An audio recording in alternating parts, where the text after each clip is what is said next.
오늘 우리가 함께 묵상할 하나님의 말씀은 예레미야 8장입니다. 말씀 봉독은 4절부터 7절까지 하겠습니다.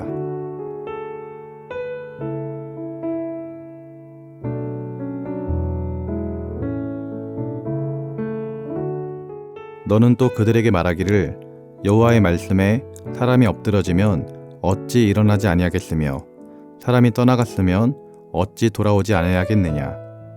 이 예루살렘 백성이 항상 나를 떠나 물러가면 어찌함이냐. 그들이 거짓을 고집하고 돌아오기를 거절하도다.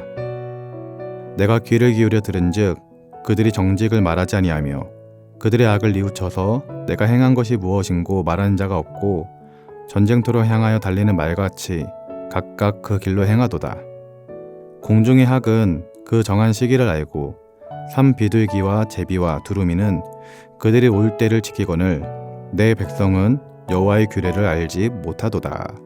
아멘.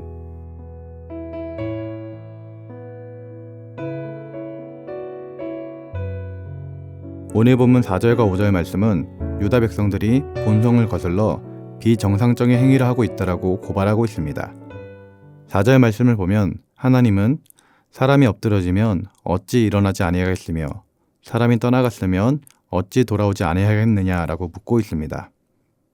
사람은 누구든지 엎드러지면 다시 일어나게 되어 있습니다. 엎어져서 그대로 있는 사람은 없습니다. 어린아이 중에는 부모와 같이 길을 가다가 엎어지면 그냥 엎어진 채로 울고 있는 아이들도 있긴 합니다. 그것은 부모가 일으켜주기를 바라고 있기 때문인 거죠. 그러나 그런 아이들도 부모가 곁에 없을 때면 엎어진 채로 있지 아니하고 스스로 일어나는 것입니다.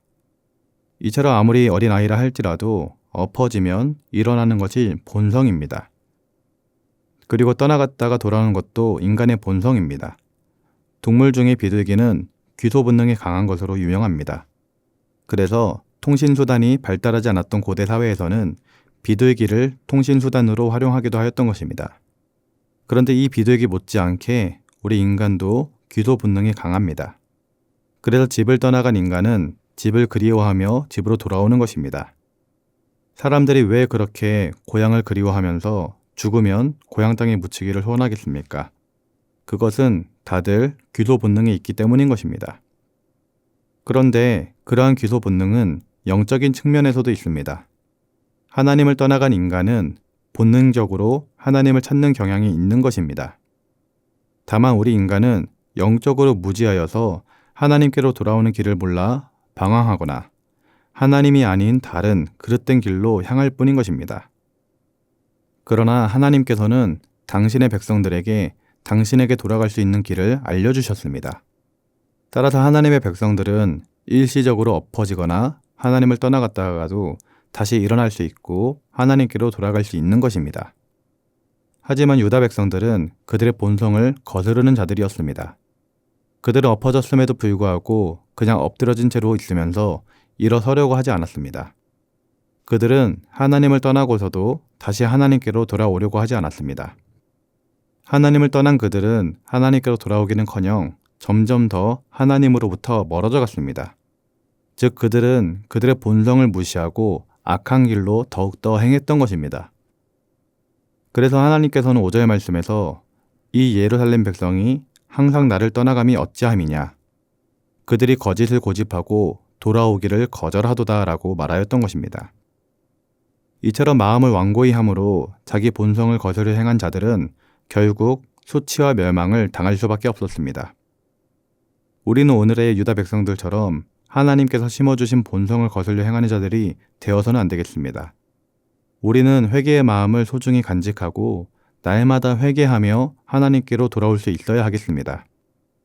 우리는 죄인이기 때문에 죄에 약할 수밖에 없습니다. 또한 마귀가 하나님으로부터 우리를 떨어뜨려 놓으려고 하기 때문에 더욱 그렇습니다.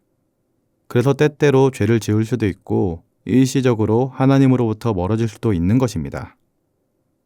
그러나 그때마다 우리는 회개하며 돌이키고 다시 하나님께로 돌아와야 합니다. 너 죄를 저질러 놓고 무슨 염치로 하나님께 돌아가려고 하느냐? 이와 같은 음성은 사단이 주는 속임입니다.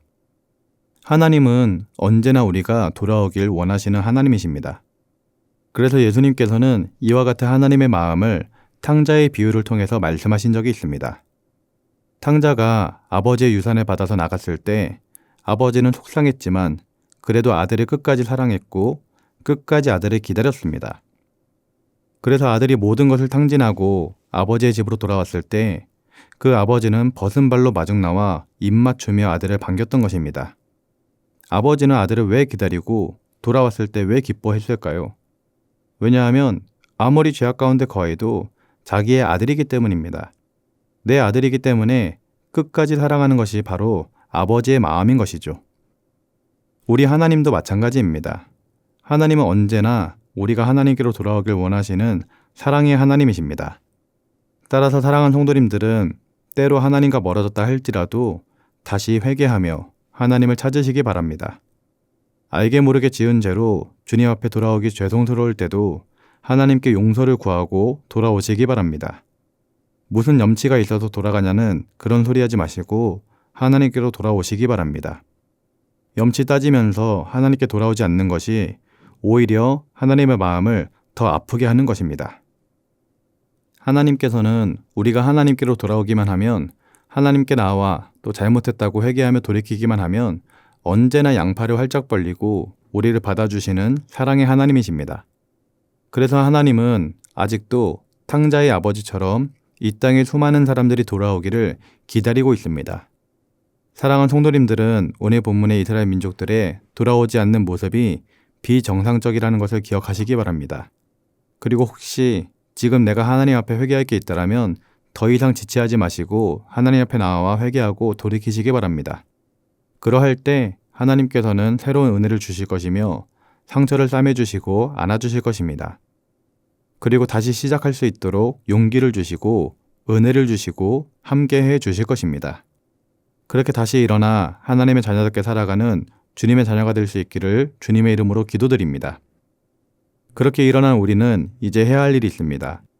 아직까지도 하나님께로 돌아오지 못하고 있는 자들을 바라보며 그들이 하나님께로 돌아올 수 있도록 기도하고 권면하고 일해야 하는 것입니다. 이 일을 하라고 하나님께서 우리에게 먼저 은혜를 주셨고 우리에게 하나님의 뜻을 보이신 줄 믿습니다. 사랑하는 성도님들이 영적으로 깨어 하나님의 사명을 감당하며 하나님의 마음을 시원하게 해드릴 수 있기를 주님의 이름으로 기도드립니다. 이를 위해 돌이킬 것은 돌이키고 이제 주님과 합하여 하나님이 원하시는 뜻대로 살아갈 수 있기를, 하나님의 일꾼으로 쓰임받을 수 있기를 주님의 이름으로 기도드립니다. 기도하겠습니다. 사랑의 하나님 아버지, 죄인으로서 죄된 세상을 살아가다 보면 죄악에 빠질 때가 너무나도 많음을 느낍니다. 하나님 앞에 잘하려고 하지만 어느새 뒤돌아보면 죄를 저지르고 있을 때도 있습니다. 주님, 우리의 연약함이 죽어지게 하옵소서. 죄를 지었을 때면 정신을 차리고 하나님께 돌아와 회개하도록 역사하여 주옵소서. 그리고 이제는 하나님의 자녀답게 아직도 하나님으로부터 벗어나 있는 자들을 위해 주의 일을 감당하게 하옵소서. 성령의 충만함에 힘입어 이 세상에서 빛과 소금의 역할을 감당하며 하나님 나라의 확장에 쓰임받도록 은혜를 더하여 주시옵소서. 감사를 드리며 예수님의 이름으로 기도드립니다. 아멘. 하늘에 계신 우리 아버지, 아버지의 이름을 거룩하게 하시며 아버지의 나라가 오게 하시며 아버지의 뜻이 하늘에서와 같이 땅에서도 이루어지게 하소서. 오늘 우리에게 일용할 양식을 주시고 우리가 우리에게 잘못한 사람을 용서하여 준 것 같이 우리 죄를 용서하여 주시고 우리를 시험에 빠지지 않게 하시고 악에서 구하소서. 나라와 권능과 영광이 영원히 아버지의 것입니다. 아멘.